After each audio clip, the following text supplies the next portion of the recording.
Now, the Warriors, they didn't get Kevin Durant. They didn't get Paul George. They were getting really aggressive. Anybody that was available, anybody that was up for sale, they were calling hella teams. Paul George, Brandon Ingram, Zach LaVine, a lot of players. They were testing to see who they could get because they needed to pair a star desperately to Steph Curry to, continue, Steph Curry's run. They couldn't sit back and do nothing. What Steph Curry did in the Olympics, he still has it. He could still be really good, still play at a high level. They need to, hone in on that. They need to see what they can do with this championship window. It's still open. It's still open as long as you got Steph Curry. Draymond's playing decent this year too, so they couldn't afford to do nothing at the trade deadline. They got Jimmy Butler. They traded Andrew Wiggins, Dennis Schroeder, Kyle Anderson, Lindy Waters, and a first-round pick to the Miami Heat. It was a 6-team trade.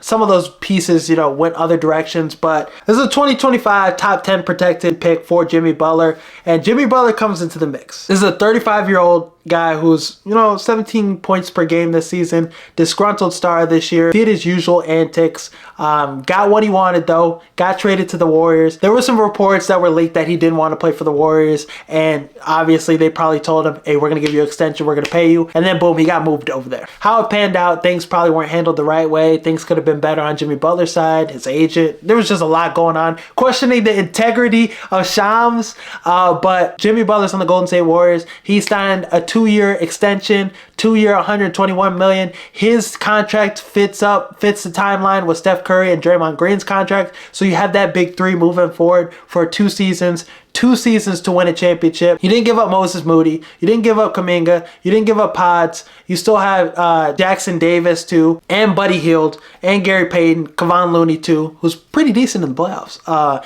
So you still have a still have a decent roster around Curry, around Jimmy Butler, and around Draymond. And I think Jimmy Butler's going to elevate this team.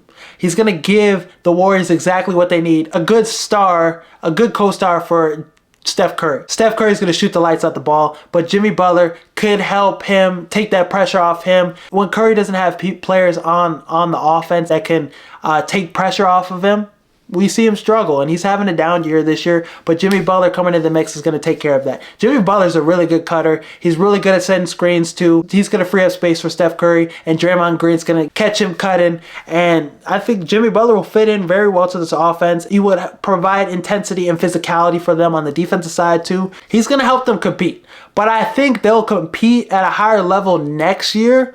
I think next season's the year where they can be a top 4 team in the West, top 5 team in the West. This year, they're the 11th seed right now in the West. They have a lot of ground to cover, but I think Jimmy Butler does improve things, and I commend Mike Dunleavy for doing something and not allowing this deadline to pass by without, giving Steph Curry a little bit of help. So I think this Warriors team is a lot better. I think they could get into the playoffs. They'll be in the play-in for sure. You're probably going to have to knock out Clippers, Minnesota, or Dallas, and that's going to be really tough. We've seen crazier things with Jimmy Butler. We've seen him go from the play-in to upset the number 1 seed in the Bucks. So crazier things have happened with Jimmy Butler. He's a competitor, and when he has his joy, he is one of the best players. Michael Jordan in the playoffs level competitor, and we've seen him do crazy things. Not too long ago this season, he had a 35-point triple-double with the Heat this season. So he's still got it in him. Playing in Golden State, getting the bag, playing with Curry. I don't think him and Draymond will butt heads too much. I think they both want the same thing. They're both 2 competitors. I think they'll connect on that aspect.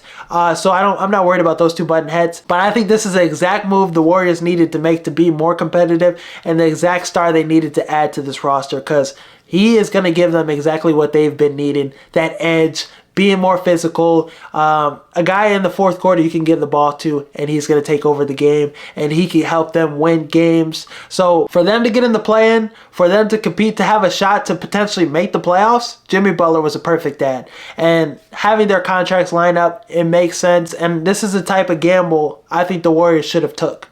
You have nothing to lose. This is way better than them doing nothing at the deadline. Some people thought the NFC North was going to be the worst division in football this season. They thought it was going to be as bad as the NFC South.